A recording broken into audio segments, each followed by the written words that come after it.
One TV1. Ya, siapa? Pak Surya. Terima kasih pimpinan DPD RI, Pak Tamzil Hidayat yang saya hormati dan Bapak sekalian. Assalamualaikum warahmatullahi wabarakatuh. Teman-teman, Pak Marwan, Pak Refri, Dr. Tifa, dan semua sahabat-sahabat semua. Izin saya nanti sedikit menggunakan alat bantu untuk supaya lebih memudahkan kita semuanya agar pemahaman kita sama. Boleh dimulai, Mas? Ya. Jadi apa yang sekarang terjadi itu adalah sesuatu yang dulu timbul di dalam forum diskusi yang namanya Kaskus. Kaskus adalah kependekan dari Kasakusuk. Itu adalah forum resmi orang Indonesia, dibuat oleh mahasiswa-mahasiswa kita dulu yang berada di Amerika mulai semenjak tahun 1999. Salah satu tokohnya adalah Anti Darwis. Ya, dan kemudian Kaskus ini sangat terkenal, terutama untuk forum jual beli. Jadi ada FCB, nama FCB. Tapi di antara itu ada forum diskusi di Kaskus, Pak Tamzil, yang kemudian semenjak tahun 2014 ini menjadi ajang pertarungan antar kelompok yang saling menyerang antara waktu itu ada pro Jokowi dan pro Pak Prabowo, ya gitu. Jadi dua hal itu yang sangat muncul. Next, silakan, Mas. Ya, jadi salah satu akun selain Fuku Fafa adalah Gibran ini memiliki akun resmi di Kaskus namanya Cilipari. Sebagaimana kita tahu, Cilipari Catering adalah catering resmi milik dia. Dan yang kemarin dinamaikan, kenapa kemudian kita perlu dan rakyat Indonesia sangat tergerak, karena beberapa ungkapan-ungkapan dari Gibran ini atau dari Fufu Fafa ini itu adalah menunjukkan kata-kata yang sangat tidak pantas. Ayo kita mulai. Lanjut, next. Nah, jadi selain itu juga ini salah satu yang nanti saya gunakan untuk perbandingan adalah akun Instagram resmi dari Gibran Rakabuming Raka. Lanjut, next. Nah, mulai dari sini. Jadi mulai dari sini ini ada akun resmi juga di namanya Cilipari, dan dia sempat ini kelepasan gitu. Jadi dia nulis tanggal tua, enaknya ngedit foto terus nge-share berita hoax di Kaskus. Jadi sebenarnya dia udah ada niat ini untuk melakukan itu. Next, lanjut. Nah, kemudian di sini mulai. Jadi Kaskus itu sistemnya kalau ada berita, maaf agak kecil tulisannya, dia bisa komentar di bawahnya. Jadi misalnya ada kena flu, Pak Prabowo Subianto batal kampanye, terus disebut di situ stroke ringan. Jadi si Fufu Fafa ini komentar stroke ringan. Lanjut, next. Nah, kemudian di sini juga, jadi udah dibela-belain jadi mualaf, ditinggalin istri dan lain sebagainya. Saya sampai tidak dibacain dong, nggak apa-apa. Iya. Biar jelas. Nanti sampai malam nanti yang dibaca semua. Tapi ini salah satunya bisa. Udah dibelain jadi mualaf, ditinggalin istri, putra, kemudian homo, ya, kemudian maaf ini kasar sekali. Biji tinggal satu, ya, kemudian dan lain sebagainya. Ini salah satu saja contoh cuitan atau tulisan dari Fufu Fafa. Ada tanggalnya, ada jamnya, semua sudah saya tulis. Lanjut, next. Nah, kemudian sampai dia juga kata-katanya kasar sekali. Teluntuh asu, gitu. Dia nulis begitu. Ini asli dari Fufu Fafa, ditulis tanggal 12 Agustus 2015. Lanjut, next. Nah, kemudian dia juga nulis tentang festival homo. Jadi ada berita Pak Prabowo galang donasi, dia tidak ingin tersandera politik balas budi, tapi dia komentar festival homo. Homo itu untuk menyerang, maaf ini pimpinan dan semua audiens, menyerang putranya Mas Didit. Terus lanjut, next. Nah, dia juga menyerang Habibur Rahman, orang Gerindra juga diserang. Ini orang wajahnya jelek banget ya. Gitu. Lanjut, next. Nah, Prabowo sebut 99% rakyat hidup pas-pasan, tampang lu pas-pasan. Gitu. Jadi dia nyerang Pak Prabowo. Lanjut, next. Nah, kemudian ini juga istri cerai, anak homo, terus hidup mau untuk siapa, gitu ya. Kemudian dia kasihan capres yang anaknya fashion designer homo. Artinya dia selalu menyerang dengan hal yang sangat pribadi, ya. Gitu. Lanjut, next. Nah, agak kecil tulisannya kasihan lu gitu. Jadi dia sengaja menyerang. Lanjut, next. Terus ada satu ini dengan Andi Arief waktu itu ketika Mas Andi Arief itu menyampaikan soal dia mau menunjukkan putra pertama Jokowi kok menghilang, tapi dia jawab gua gak menghilang. Lanjut, next. Prabowo nilai ada banyak media Indonesia pandai acting. Dia terus nulis juga, keponakan lu juga jago acting di ranjang. Maaf ini bawahnya tidak kuasa saya baca ya. Ini, ini gitu. Lanjut, next. Nah, gitu. Ini mohon maaf saya tidak tega untuk membacanya. Ya, sapi. Ya, ini pada yang ngomongin bokep ya, gitu. Muka pembantu dan lain sebagainya. Next, next. Nggak, artinya Bapak dan Ibu semua, kata-kata yang ditulis ini sangat-sangat keras dan ini kemudian ada nyindir homo, cerai sama istri, pas mau rujuk tapi nggak jadi, anaknya homo. Lanjut, next. Semua ada tanggalnya, semua ada bulannya, jamnya dan lain sebagainya. Next. Yang dia sudah sampai dia buat stiker, maaf ini, Prabowo, ya. Terus next. Ini juga ya dia nyerang soal apa yang sudah ini nyerang agama sebenarnya. Tapi karena tidak terlalu keras ya, tapi maksud saya ini sudah nyerang junjungan gitu ya. Jadi junjungan, unta dan lain sebagainya. Keras banget ini sebenarnya. Next. Nah ini kemudian pengamat gitu. Jelek banget bahasanya ya. Itu pengamat alat kelamin laki-laki gitu ya. Kemudian gandeng-gandeng itu alat kelamin lagi.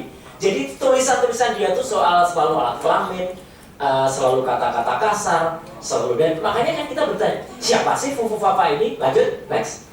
Nah gitu, jadi gitu, terus ya, lanjut, next gitu. Jadi dia nyerang capres kalau Prabowo buta hatinya, kemudian Indonesia tidak damai, tanpa Prabowo Indonesia damai. Lanjut, next. Nah, sama dia membayangkan nih, nanti mungkin Dr. Tiffen bisa menjelaskan ya, psikiatri anak ini kacau gitu. Mau dibayangkan Prabowo yang mendaki gunung Semeru, terus pas sampai puncak dia menyebarkan, terus dia turun ke bawah jadi landak ya, kok bisa jadi landak itu ya, gitu. Kemudian pas sampai di bawah dia langsung membeli jagung bakar. Jadi ini pikirannya meloncat-loncat ini, pimpinan. Lanjut, next. Nah ini banyak kata-katanya, nanti semua bisa saya serahkan sebagai bukti ini ya, Mas Refli kita sudah kumpulkan. Lanjut, next. Saya nanti akan sampai ke analisisnya. Lanjut, supaya tidak terlalu lama, karena kata-katanya ya usianya banyak sekali kan. Lanjut, next. Nah, kemudian dia ini dia nulis ketika ada berita tentang Pak Prabowo belepotan tinta usai nyoblos, Pak Prabowo menunjukkan tangan. Kemudian asosiasi dia langsung kasihan Om Bowo, sudah lama cerai jadi nggak pernah celup-celup lagi. Jadi dia langsung mengasosiasikan tangan yang belepotan itu habis nyelup-nyelup sesuatu gitu. Pengertiannya, Mas Anies pastikan nikah massal ketika Mas Anies menjadi gubernur DKI, dia langsung komentar, Bowo suruh ikut. Ini kan kesal banget gitu. Lanjut, next. Nah, istri cerai, anak homo, terus mau lebaran sama siapa? Kasihan capres yang anaknya fashion designer homo. Terus, next. Terus lagi. Nah, kemudian udah dibelah-belahin jadi mualaf ini tadi ya, tapi saya khususkan saja. Lanjut, next. Nah, mulai kita pada analisis, Bapak dan Ibu semua. Jadi, pembicaraan tentang Fufu Fafa ini menurut John Emprit, salah satu analis yang cukup terkenal dan sering dipakai, itu adalah telah mengambil pembicaraan dari ruang publik yang cukup berat. Jadi ini tidak bisa dibiarkan. Masyarakat sudah melihat isu Fufu Fafa ini sangat-sangat ramai di permukaan kita. Lanjut, next. Dan nah ini mulai saya gabungkan. Jadi artinya Bapak dan Ibu, kita punya beberapa yang saya gunakan sebagai petunjuk. Satu adalah nama Cilipari. Cilipari Catering itu adalah akun resmi yang diakui oleh Gibran Rakabuming sebagai usahanya. Kedua, dia punya akun namanya RK Genarli. RK Genarli itu adalah akun dia di sosial media yang ternyata terhubung melalui Cilipari. Kemudian secara tidak sadar dia pernah mengaku dia kehilangan password di sini. Dan ternyata dia mengeluh kehilangan password itu ada di akun Kaskus yang juga ada di akun RK Genarli, dan itu dipastikan oleh adiknya sendiri dengan akun @kaisangp atau Kaisang Pangarep yang dia mention atau menunjuk akun RK Genarli. Jadi ibaratnya begini Bapak dan Ibu, kalau dalam satu tempat ada 1, 2, 3, 4, 5 ID atau identitas, 5 ini selalu terhubung. Jadi ini yang membuktikan kalau saya mulai menunjuk kalau akun ini ada hubungannya, atau setidaknya akun ini saling berhubungan, mendekati identik bahwa mereka adalah akun yang sama. Lanjut, next. Nah, di sini makin jelas lagi. Ketika kemudian ada akun RK Gunarli itu dan Cilipari, kemudian kita gunakan kalau ada akun di Kaskus, Bapak dan Ibu, kalau kita punya sesuatu, biasanya kalau kita kehilangan password, kita diminta untuk memasukkan nomor handphone atau akun untuk pemulihannya, namanya akun recovery. Akun recovery-nya ternyata Cilipari. Jadi akun Kaskus Fufufafa, akun recovery-nya adalah Cilipari atau RK Gunarli. Dan yang paling menarik Bapak dan Ibu, itu pasti selalu terhubung dengan nomor handphone. Dan nomor handphone yang dimasukkan adalah plus 6289750 sekian-sekian, belakangnya 33. Setelah kita cek menggunakan software namanya Get Contact atau dia namanya Call Application atau Truecaller, muncul nama Gibran Rakabuming Raka. Jadi itu sudah jelas yang bersangkutan. Tapi karena saya dinasihati oleh Mas Refli, kalau 100% nanti kena delete gitu. Jadi 99,9% pimpinan. Saya menyebut itu adalah Gibran Rakabuming Raka. Dan dia sempat mengelak. Lanjut, next. Nah, sebelum mengelak, ini sebenarnya saya buka saja. Ya ini kami juga. Ada Anonymous, ada teman-teman di itu. Kemudian kita semua bergerak bersama-sama. Kita ungkap data lengkapnya. Akun Fufufafa itu siapa? Lanjut, next. Nah, lanjut aja, itu terlalu panjang. Next. Nah, yang menarik, ketika dia menolak, kalau itu bahasa dia, Bapak dan Ibu, di akun resmi dia Cilipari Catering, jadi ini bukan Fufufafa, Cilipari Catering, dia pun nulis dengan bahasa seperti di Fufufafa. Kemeripik Pak, jadi dia mengiklankan keripiknya milik adiknya, bukan itu adalah alat wanita. Dia lupa kalau dia nulisnya itu di Cilipari. Harusnya dia nulis ini biasanya di Fufufafa gitu loh. Tapi dia lupa. Ya namanya orang kan kadang-kadang lupa nulisnya lagi di mana. Bahasanya, ini bahasanya Fufufafa. Nah dari bahasa yang ini, itu sudah identik orangnya. Lanjut, next. Nah kemudian kita bisa cek dari data-data yang LHKPN dia. Itu kita cek juga, benarkah nomor handphone itu adalah nomor handphone dia. Muncul di sini, lanjut, next, lanjut lagi. Nah, yang paling menarik, lanjut. Di sini Bapak dan Ibu, lanjut lagi. Data lengkap akun Fufufafa sudah kita spill. Dan yang menarik lagi, dia sempat mengelak bahwa itu bukan handphone dia. Tapi ternyata, next. Nah, di sini dia juga muncul di akun yang lain. Ini lebih keras lagi. Namanya di Form Spring. Jadi beda dengan Kaskus, dia ada juga di Form Spring. Bahasanya juga kasar juga, bahasanya juga seputar alat kelamin, penistaan terhadap orang dan wanita. Lanjut, next. Nah, ini adalah data diri dari kalau nomor handphone itu dimasukkan, maka ini adalah muncul Gibran Rakabuming Raka. Yang menarik juga di situ, next. Di atas itu ada Syahrini. Ya, tapi bukan Syahrini artis itu. Jadi ini mohon maaf, ini supaya teman-teman tahu saja. Ya, orang ini memiliki, anak ini memiliki obsesi tertentu terhadap Syahrini. Dan menurut informasi yang harus dibuktikan lagi, dia memang terobsesi ingin melakukan booking terhadap Syahrini. Dan sempat anak buahnya itu melakukan pencarian orang yang mirip-mirip Syahrini atau Syahrini Cafe. Dan sama brokernya, atau maaf ini, gigolonya atau ibunya, apa itu ibu ya, bukan ibunya itu sama mamanya itu ya germonya itu di mucikari disimpanlah nama Fufufafa ini sebagai CS yang jadi customernya Syahrini.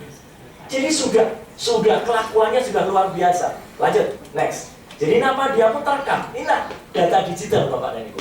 Dan data-data ini dengan hormat, saya bisa pertanggungjawabkan 100%. Ya, tidak akan bohong, tidak akan tertipu. Lanjut, next. Nah, bahkan mereka berdua, ini ada rekamannya ketika diwawancara oleh Kumparan.com, serta tidak sadar ketika ngobrol soal sepatu bekas, tiba-tiba Gibran ini mengatakan, oh bekas ya, pre-love Syahrini. Jadi dia tuh sudah, ini nanti dokter Tika yang bisa jelasin. Otaknya tuh sudah dipenuhi dengan kecenderungan untuk tertarik pada sosok tertentu. Lanjut, next. lanjut, ini videonya terlalu panjang. Nah ini, jadi artinya, inilah yang tadi saya sampaikan, RK GBR itu Raka Gibran. Jadi ini membuktikan kalau akun-akun ini memang benar, Raka Gibran itu jelas, gak ikut kampanye Papa tercinta, gitu ya. Nah itu artinya kan baik ayahnya Jokowi. Lanjut, next. Kemudian ini identifikasi di Kaskus, lanjut, next saja terlalu kecil. Nah ini yang sangat penting Bapak dan Ibu. Sempat dia mencoba memanipulasi, dan kalau kemarin Prof. Jimli mengatakan, udahlah kejahatannya sudah 10 tahun yang lalu, gitu Pak Tamsin. Tidak, kejahatan dia, ada kejahatan yang baru. Betul, kejahatan kata-kata yang tidak sopan itu 10 tahun yang lalu, atau bahkan 5 tahun.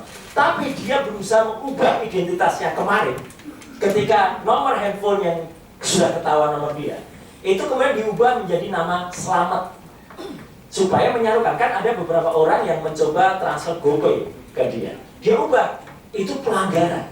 Dan dia juga menghapus cuitan-cuitan tadi. Itu sekarang kalau dicari, mungkin sulit untuk mencari teman, karena sudah dihapus. Alhamdulillah kita sudah selamatkan, kita sudah capture, tidak hanya capture, sesuai dengan Undang-Undang ITE nomor 1 tahun 2024, saya rekam juga linknya. Jadi linknya semua ada. Jadi itu sesuai dengan Undang-Undang ITE pasal 5 ayat 1, itu clear untuk alat bukti di kepolisian. Dan yang paling menarik, ketika dia menolak bahwa itu adalah nomor handphone dia, Bapak dan Ibu, pada form pencalonan wali kota Solo tahun 2020, dia menuliskan dengan tangan dia sendiri nama Gibran Raka Buming Raka, nomor handphonenya 089750 sekian 33. Dia lupa kalau dia dulu menuliskan nomor handphonenya adalah nomor handphone dia.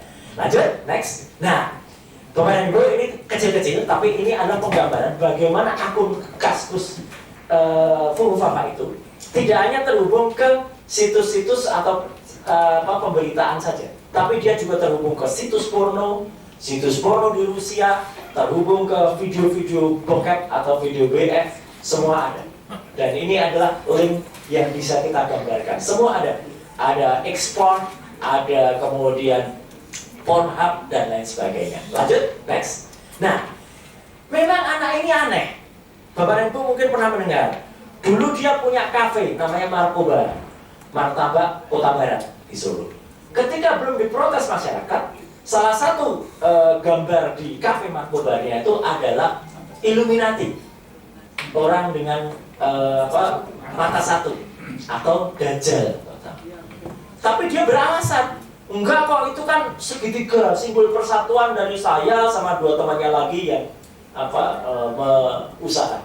Jadi menurut saya, memang kalau istilahnya netizen sekarang ini suka canda di tepi jurang gitu ya. Artinya nyerempet bahaya, tapi ya menurut saya sudah kelewatan.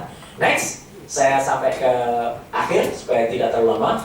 Next lagi. Nah, jadi ini nomornya dia 089750282233 tadi. Next.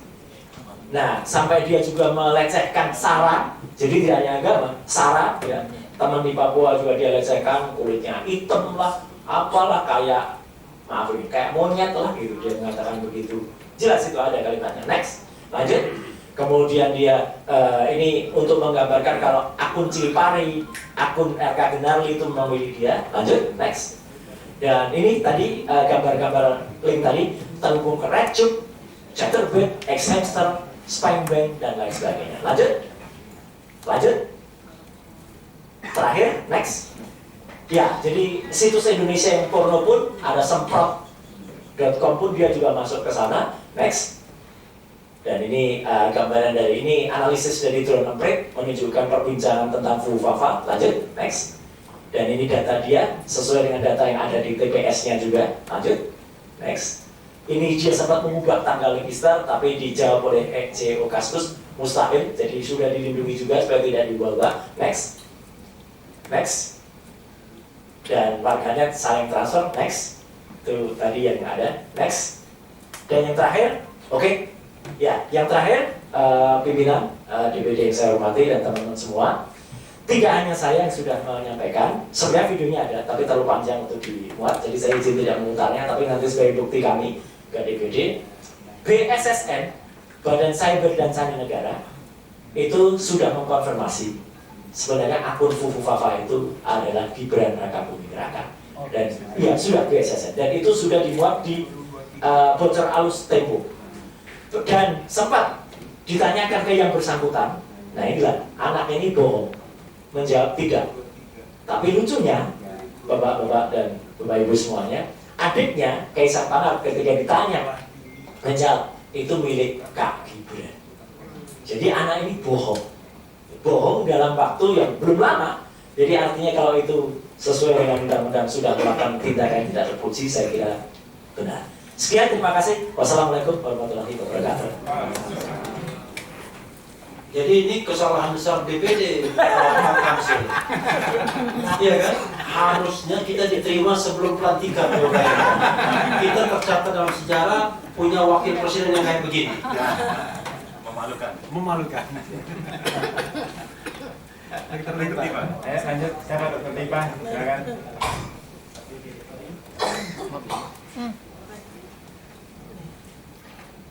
Izin pimpinan, filenya di copy ke komputer sini.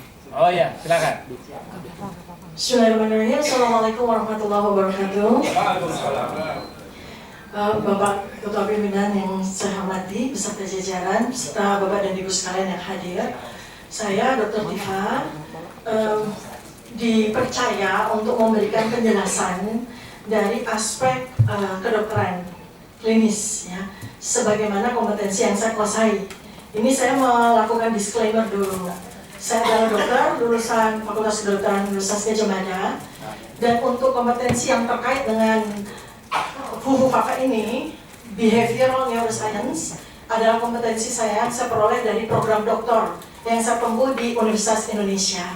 Artinya saya dokter yang cukup memiliki kompetensi untuk menyampaikan beberapa hal yang ingin saya sampaikan pada forum yang terhormat ini.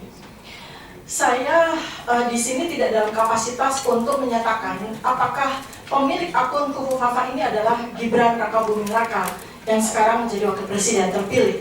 Saya hanya menyoroti dari aspek klinis apa yang saya temukan dari yang saya lakukan riset, saya lakukan analisis terhadap cuitan-cuitan dia di dalam akun FUFU-FAFA yang mengindikasikan, yang saya lakukan assessment bahwa pemilik akun ini memang mengalami problematika dari sisi psikiatri, dan itu jelas terlihat dari serangkaian cuitan-cuitannya yang konsisten.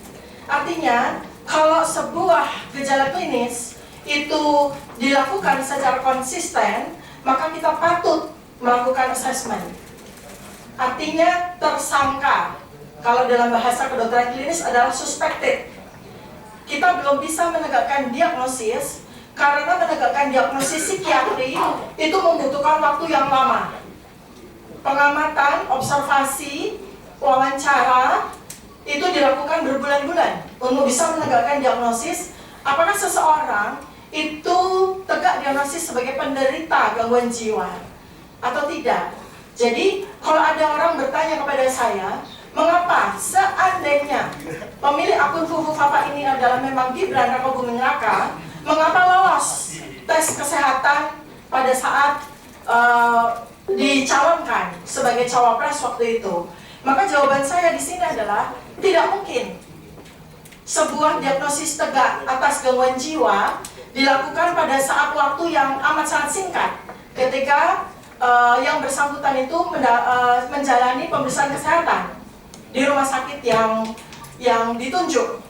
Karena pada waktu itu saya yakin bahwa alat yang dilakukan untuk melakukan penilaian kesehatan termasuk kesehatan jiwa itu tidak cukup signifikan untuk melakukan penegakan diagnosis apakah yang bersangkutan mengalami gangguan kejiwaan atau tidak. Nah, karena itu maka saya di sini sampaikan beberapa indikasi saja, ya, artinya beberapa indikator dari cuitan-cuitan FUFU-FAFA ini yang saya yakin bahwa teman-teman sejawat psikiatri, seandainya mereka diberikan kesempatan untuk melakukan assessment, observasi, dan ini sangat mungkin dilakukan. Tidak perlu harus kita bertemu dengan yang bersangkutan dan wawancara, tapi kita melakukan sebuah analisis terhadap tulisan-tulisan seseorang. Itu kita bisa membuat sebuah indikator-indikator bahwa yang bersangkutan ini kita bisa teruskan, kita bisa jalankan untuk melakukan pemeriksaan kejiwaan secara lebih lanjut. Saya berikan contoh 2 saja untuk pengetahuan kepada bapak-bapak dan kepada kita semua. Ada 2 yang jelas ini menunjukkan adalah sebuah gangguan jiwa tipe ya, schizophrenia, tipe schizophrenia ya.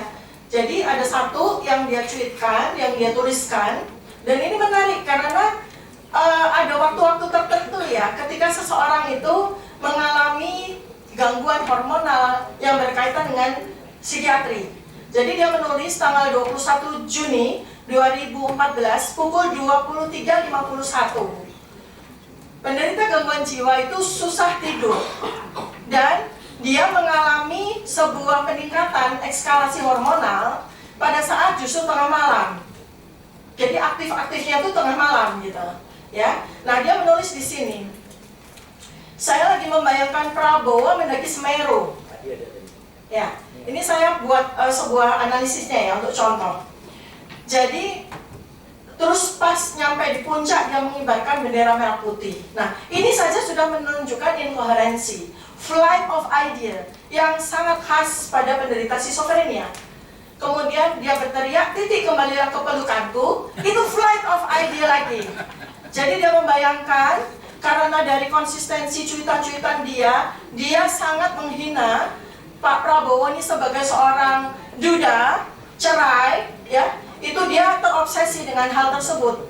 Bagi dia, posisi Pak Prabowo duda dan cerai itu adalah sesuatu yang hina.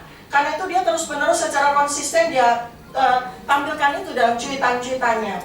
Padahal itu adalah sebuah penderitaan, adalah sebuah misery gitu ya. Bagi orang yang normal, kalau kita melihat ada sebuah kasus perceraian, kemudian seseorang yang tidak memiliki pasangan, itu sesuatu misery, menderita. Tapi bagi Fufu Fafa yang memang terindikasi abnormalitas kejiwaannya, itu dianggap itu sebagai sesuatu yang lucu, layak untuk dihina dan sebagainya.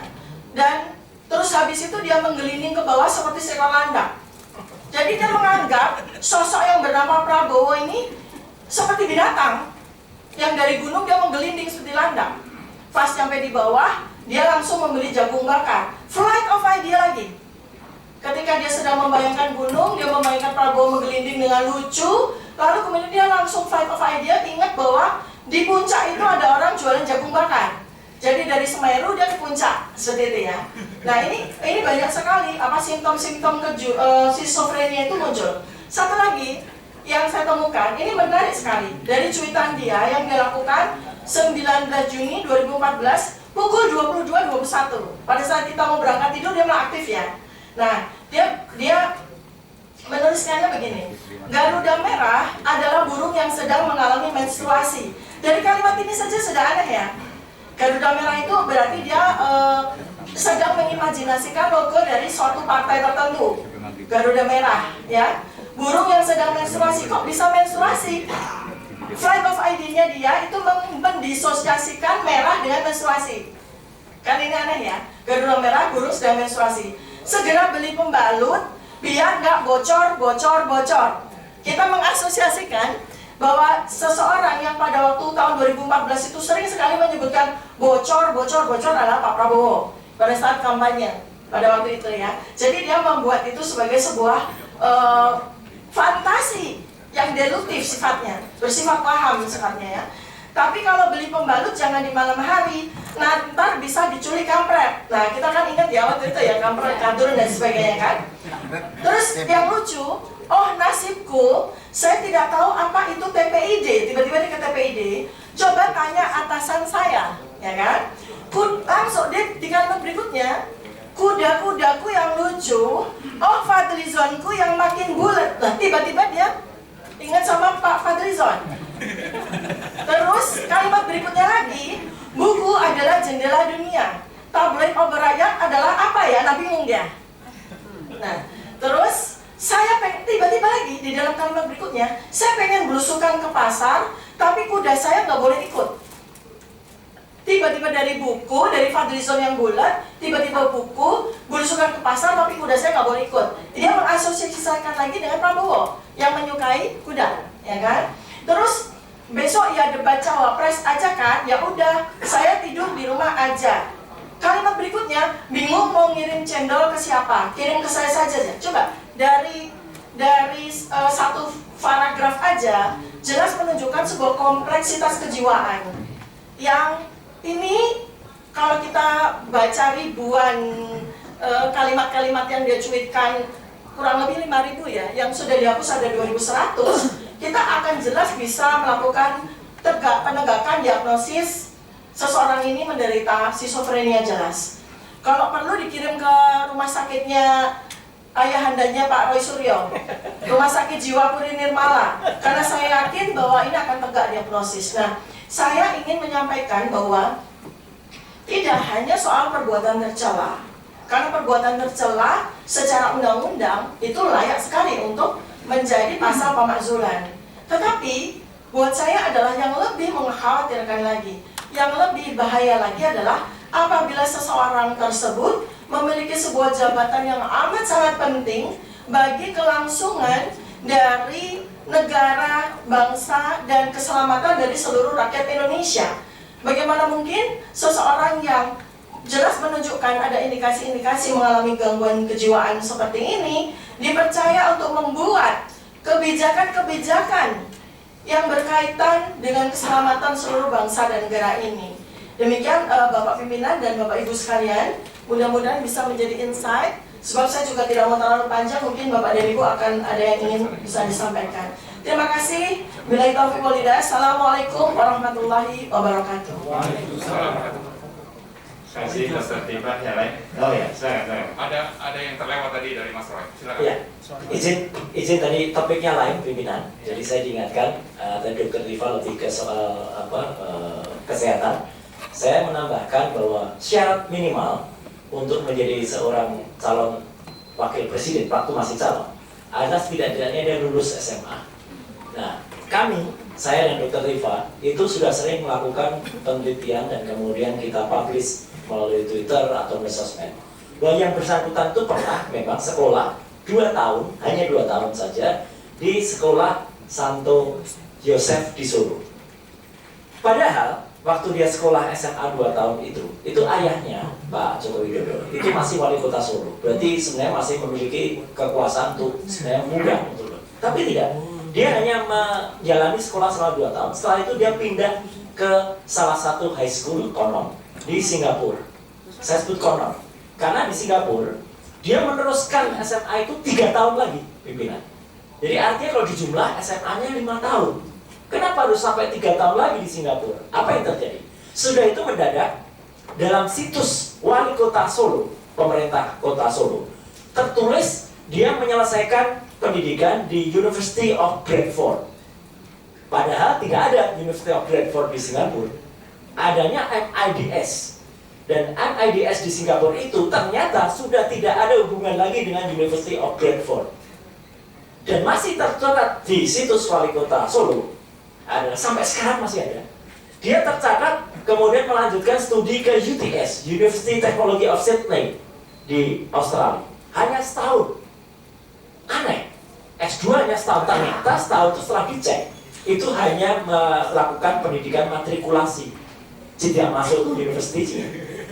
Jadi dia tidak pernah lulus. Bahkan Diknas, Dikbud waktu itu mengeluarkan ijazah penyetalaan yang di surat keterangan yang ada di Australia itu ternyata pimpinan itu hanya setara SMK, turun lagi malah sebenarnya. Jadi sebenarnya kalau dari sisi soal pendidikannya si wakil presiden sekarang ini memang sangat bermasalah. Maka pimpinan dan Bapak Ibu semua, saya tidak ada khawatirnya sekarang. Tidak hanya 99%. Ya di depan DPD saya menyatakan kalau Bang Fufu Fafa ini, nah ini saya pakai kaos Fufu Fafa nih. Wajahnya jelas ini. Ini kaos lain lagi nih yang kemarin. Kesana dong, kesana. Lain. Lain kan? Wajahnya jelas nih. Jadi kemarin Korban Mulyono, Adib Fufu Fafa. Nah, ini Fufu Fafanya langsung.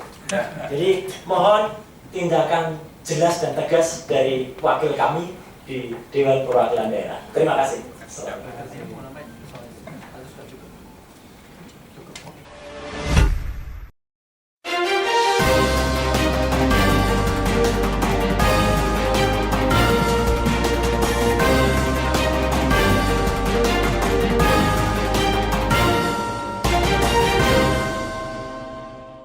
One Kawan TV 1.